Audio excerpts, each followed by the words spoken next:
I think some of the most compelling pieces of it were, here's the customers and here's how much revenue we've had out of each customer over the last years, and these are the industries and these are the use cases.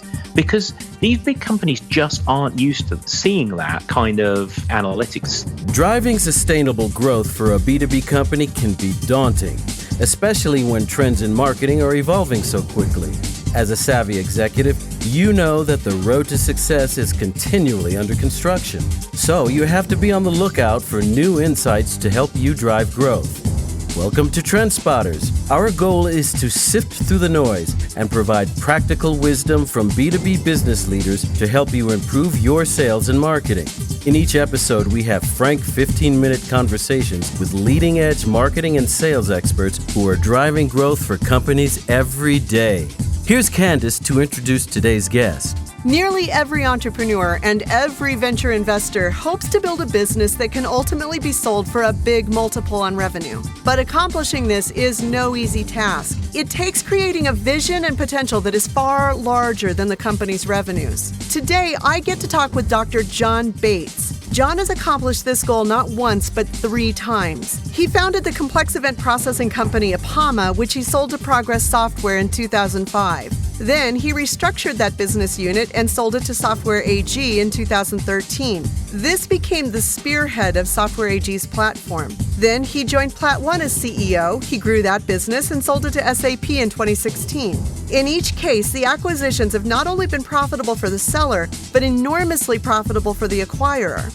In this podcast, John and I talk about how to sell a business for maximum value and ensure that both it and your team have a great future in the acquiring company. So now let's dive into the conversation. Thank you, John. Thanks for joining us today. We're so excited to talk with you. Thank you, Candyce.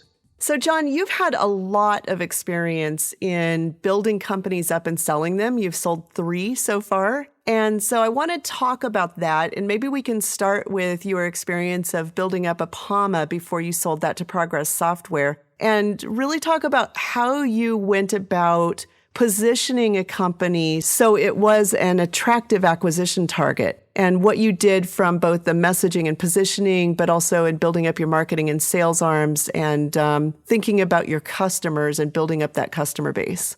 Absolutely. Well, Apama was, I certainly learned a lot of painful lessons in the creation of that company. I mean, I was fresh from actually being a university professor or an academic, and I went into that company because it had some fantastic technology that we developed in research, the sort of what's now called streaming analytics, about how can you sit on top of data that's changing very quickly and make decisions on it with very low latency, act very quickly. And I know you're very familiar with this space as well, Candyce, having worked in this area. But the most important lesson we learned early on was it's not about the technology. I mean, I think, for a lot of people, this would be obvious, but the technology is great and you think, oh, this is wonderful. I could apply it to telcos where they could, analyze what's happening in their networks, or the defense industry, or all sorts of other areas. But really, I think to really make a company successful and get it going,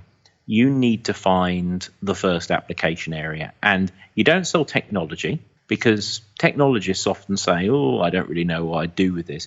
You have to solve a business problem. And the business problem that we were successful in solving was the rise of an area called algorithmic trading and high-frequency trading, which was about how can you find patterns in stock market, futures market, foreign exchange, and other capital markets information that's streaming very quickly, find patterns that indicate profitable trading opportunities, and then place orders in the market to trade on those very quickly. And that's really how we started. And you'll remember this, Candyce. Very well.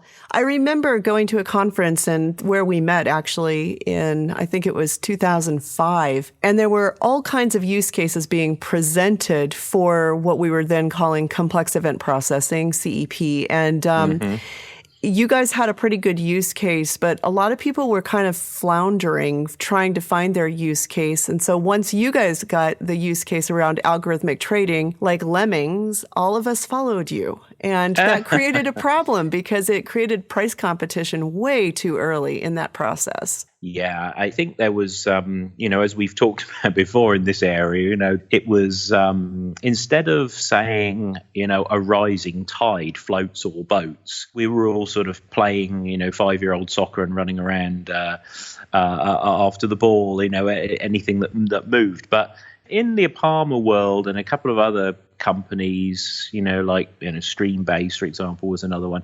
I think there was some reasonably good differentiation in creating specific solutions in specific areas. So while I would agree with you that there was too much competition over a small area, I think in the end there was enough done there to sort of prove out and to build a scalable business. So I know in Apama, we built out a number of what I call solution accelerators, and it's proven a model for how I like to operate in the business world, which is to build out these solution accelerators, which are really between 50% and 90% of a finished application, but they can then be customized because you're selling actually, if you like, a toolkit with development environment and an engine which runs your real-time, analytics, and you've modeled these solution accelerators in that technology. You can then go in and add the last 10 to 50% with a customer, or a customer can do it themselves. But you can go and sell this and demo this to the business executive, the head of trading, the head of foreign exchange, the head of whatever area of the business it is, and you can sell them a solution, essentially. And often that's the best way in, through the line of business rather than the technology area, which can be much more painful, much more nitty-gritty, and much more low price point. So that's one of the key lessons that we learned and that I've learned going forward. It's really good if you can sell a solution to the business. Absolutely. So one of the challenges that we ran into in previous businesses that I co-founded was teaching a sales organization how to have those business level conversations and create vision at that level. And that's a lot about messaging and positioning. How did you go about achieving that and getting a sales organization to where they were actually able to bring these deals home? That's a great question. And, it can come down to something as simple as knowing how to identify and look for the right sales executive, because somebody who's good at having a IT conversation isn't necessarily good at having a business conversation, and vice versa. So, we learned a few painful lessons, but eventually we zeroed in on the right kind of executive who can have the business level conversation. Now, there's nothing wrong with also having the technology-friendly salespeople. That can be great as well, because they can do business areas that you didn't know you had. But I think the other thing I learned is that if you've got, in this case, it was me being the CTO as well as the president of the company. But if you've got a founder or a CTO or somebody who can go in and basically do the first deals with a vision, the first deals are usually going to be painting a vision for where the world's going and how this solution is really, going to take you to the next level and give you business benefits. And, having that right conversation with the right sort of visionary customer. We were lucky we had our first visionary customer at JP Morgan was a guy called Antonio Reyes Miras. And he was a visionary, and he saw the way the world was going, and he agreed with us the way this platform was needed. Then you'll get going and you have referenceability. So I would say it's about finding the right business level salesperson, but the first deals are probably going to be done with your CTO and your head of sales, and then you've got referenceability, and then you can make it more repeatable.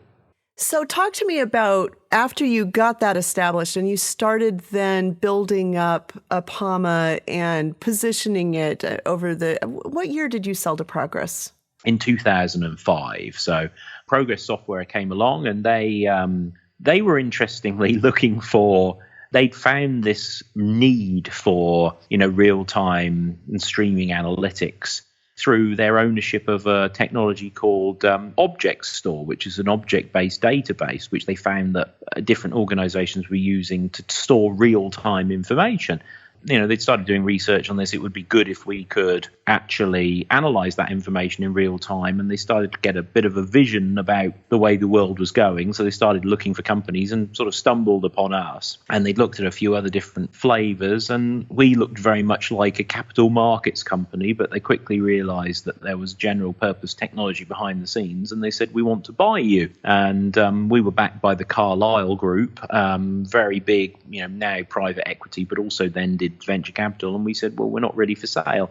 And eventually this dance after about a year went on, and while we were building our business, and eventually they sort of offered something which was interesting to the investors. And we thought, okay, well, inside Progress, we can take this forward. But they never really had interestingly, you would have thought in this case, we would have sold to a capital markets company, but we actually sold to a software company who then realized and understood that you needed to have a vertical to really take this out. And they had a lot of their customers in financial services as well. So that's how Progress came on the scene. So then you ended up staying with Progress and served as a CTO. And ultimately, I think you then structured another sale of that business unit to Software AG. Talk about that. Progress was actually the longest period of my career where I've ever been in one location. I was there for 9 years. And the reason I stayed for so long was because it kept evolving the role. I started off running a division, and then I ended up as the corporate chief technology officer. And that, Progress was a NASDAQ listed company, medium sort of size, 600 million in revenue. So not massive, but not tiny, with a very loyal partner base, but really with a legacy product which had been around for a while, and looking to how could you reinvent, or how could you create a new core or create a new buzz around the business. And that's why the board ended up, and the CEO ended up making me CTO. And what we did there was, without having to cost a huge amount of money, we created a new vision for the business, which was, the legacy business was around application development, and it was used by 2,500 partners to build their business with. And, we saw that the future was going to be, digital business platforms, it's going to be Internet of Things at a very early stage. We saw that, and it was be around, real-time applications. So how could we create a vision around Progress being the platform for, if you like, real-time predictive applications in a digital world, but then eventually sort of back the existing business into this, so these partners could utilize this new technology. So, we put together a kind of tiger team to create this new business. We called it responsive process management. It brought together sort of business process management and complex event processing and all these other technologies, but also it was integrated into the traditional platform. So this started going very well, and we were winning interesting new businesses with the real-time platform in financial services, in travel and logistics, supply chain, and so on. But unfortunately, a new CEO came in and decided that he was going to focus on the legacy business and do something different. And so I had the opportunity of selling part of the new business we've been putting together. I decided I was going to leave. I got to take out some of my old staff, and if you like, and we ran a process and sold the business to Software AG, who's a German headquartered public company who'd been very, very keen on the Apama business and other aspects of learning how to do this for many years. And the reason they were so keen is they had a middleware platform, Web Methods, but they wanted to be able to start to do big data streaming analytics on top of that. So that's how I came to join Software AG. Now, how did you know that Software AG was interested? Was that a conversation that had been going on for a while, or did an investment banking group help you guys meet, or how did that happen? Yeah, so I knew the guys at Software AG. I'd known them for a while because they were very interested in Apama, and I knew they'd like to have owned that technology. And I sort of, just kept in touch with some of them. I also knew that, you can imagine, I when it came to doing this top secret sort of sale process, put together a list of 20 of the top prospects and went out and pitched to them. Put together probably the best piece of work I've ever done with a team of 4 other lieutenants sort of working in secrecy to put together this portfolio, and went out and pitched to these companies. working with also the M&A guy from Progress. It was very well received. We had a very competitive bidding process. It's all about how you position this stuff. And it's all about the deck and the story you tell. Everything in business is. You obviously got to have technology, but the best technology doesn't always win. It's about the story and the positioning, of course. And and Software AG in the end looked like a very good fit, and indeed it was. And many of my colleagues are still there, actually. And I created for them a big data analytics business and an Internet of Things business, which is now, very much the spearhead of everything they're doing. Works very seamlessly on top of their web methods and, as key part of what they're now positioning as their digital business platform. And it's really caused them to continue in that direction. They've just bought an Internet of Things platform company. It's completely changed their business. So when you were doing that pitching, were you creating a story for each of the prospective buyers in how this technology would fit into their stack, or did you use one pitch that you went to all 20 with?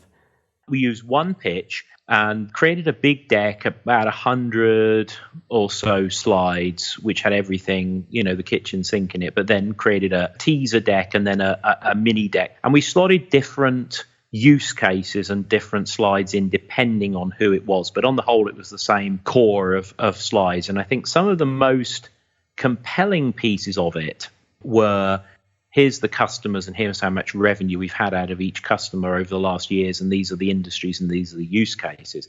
Because these big companies just aren't used to seeing that kind of analytics. The other thing that I remember being incredibly compelling to these companies was, here's how how this business is going to do its revenue number this year. This is where it is today. This is how much it's done so far. This is how much is going to be renewals from existing customers. This is tier one opportunities that we would absolutely say are pretty certain. And here's opportunities that we'd say, maybe a tier two less certain, but pretty likely. So, you almost showed this funnel filling. And you look like you're on top of your business. You know what's going on. You know your customers. You know your use cases. And suddenly the buyer sees you not just as somebody who's bringing a business which is going to add tens or hundreds of millions of revenue to them. They see you as a practitioner who can do the same for their business. And they start to like the people and the logic and the approach. So the way you sell something also reflects on you and your thought processes, not just on the business you're selling. Good point. And, going back to those use cases, I know I helped to create some of those for both Progress and then later for Software AG as well, which was a lot of fun. That's an area that companies sometimes struggle with. And part of the reason that they struggle is because they're so focused on their platform and their product that they don't really get to understand how the customer is solving their own business problems using that technology. Can you comment on that and how you approached that internally? You're right. One of the things that one of the use cases that you were very early at looking at was real-time market surveillance.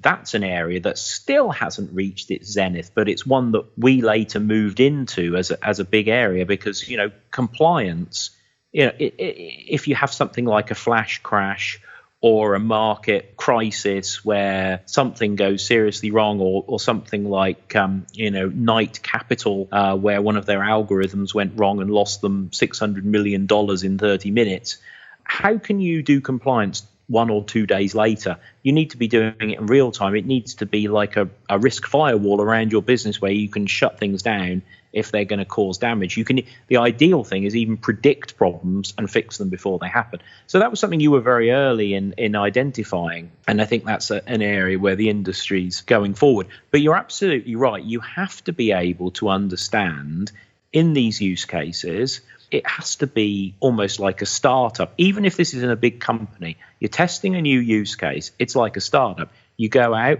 and you have to learn on the job. You have to understand how people are solving problems today.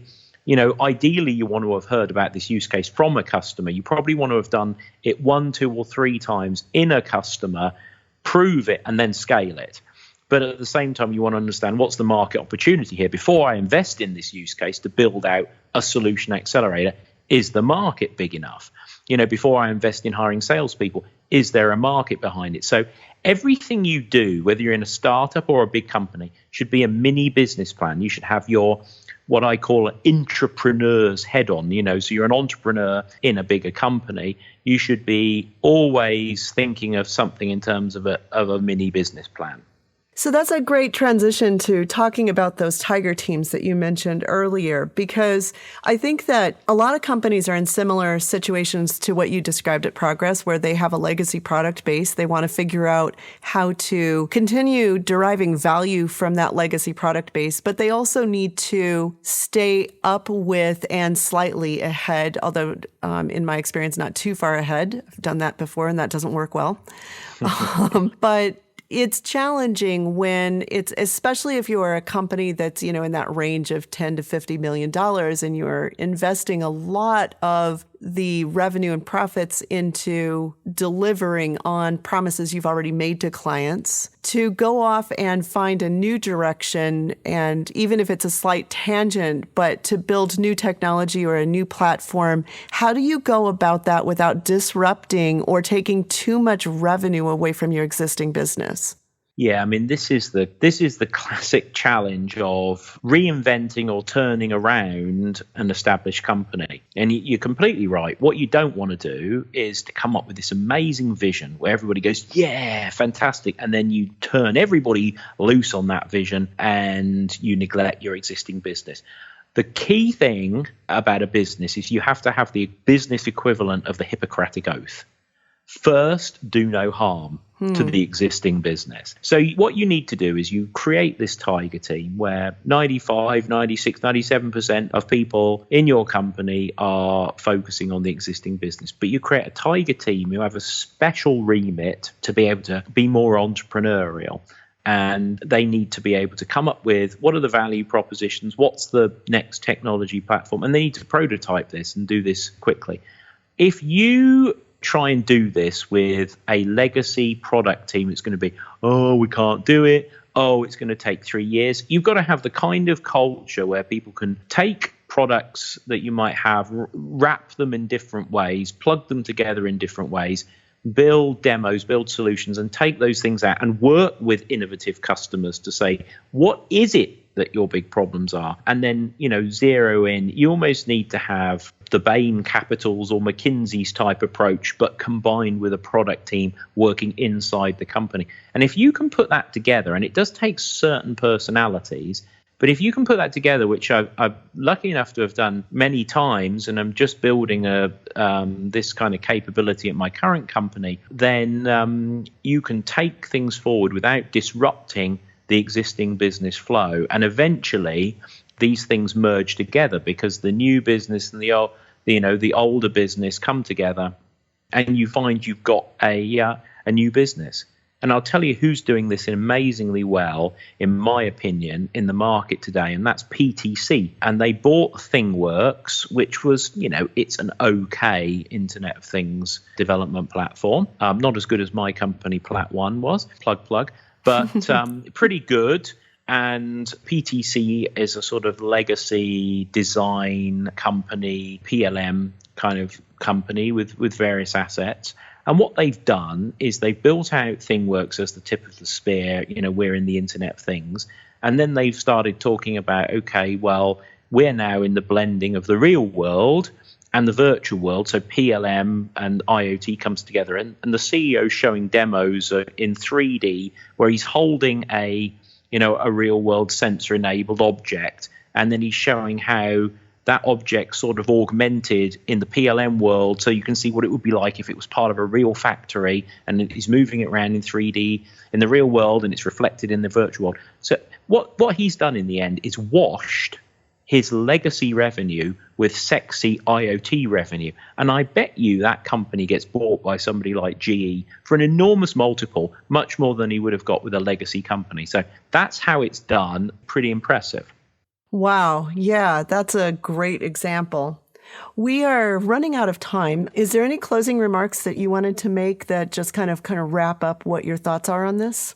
I think that, some of the things we've talked about, very much in my belief system around focusing on use cases and solutions. You can do that in a small company, might be the core of your company, but you can do it in a big company. And you can do innovation there and then, hopefully wash your legacy revenue ultimately. But I also think you have to tap into trends like I just mentioned there on the IoT. That was an area where I went in my last company. And I think you have to see where the trends are coming and play into it. And as you said, Candyce, avoid the competitors and make sure you've got a differentiated position. But it doesn't matter the size, stage and scale. It's all about the messaging and then about how you can use a tiger team to implement that messaging and ultimately change the trajectory of your company. Well, that was phenomenal. Thank you so much, John. I've really enjoyed our conversation. Thanks for being part of this. Thank you. Wow, that was a great conversation. Many thanks to Dr. John Bates for sharing. My biggest takeaway from this conversation is how John structures a story around the value that the company itself can bring to the acquirer. That story, the deck, and the analytics he produced convinced the acquiring team at Software AG that they were not buying just future revenue. They were buying a team that could bring a new business approach and a new thought process. They were buying something that could transform the acquiring company. That is how you create lasting value. It's also how you extract the best acquisition price. So I hope you've enjoyed this episode. Please let me know if you found it helpful, and let me know if you'd like for me to do a second interview with John. You can get more information about John and his current company at testplant.com or visit propelgrowth.com/trendspotters and scroll to episode 8. There, you'll find a transcript for this episode and links to John's website, social profile, and a book that he authored on the Internet of Things. While you're there, check out our other episodes. Each session dives into topics that help drive growth in your business. And join me in 2 weeks for our next talk. For more marketing tips and insights, visit us at www.propelgrowth.com. And would you do us a favor? Tell your friends about the TrendSpotters podcast. Thanks. And we hope you'll join us for our next episode.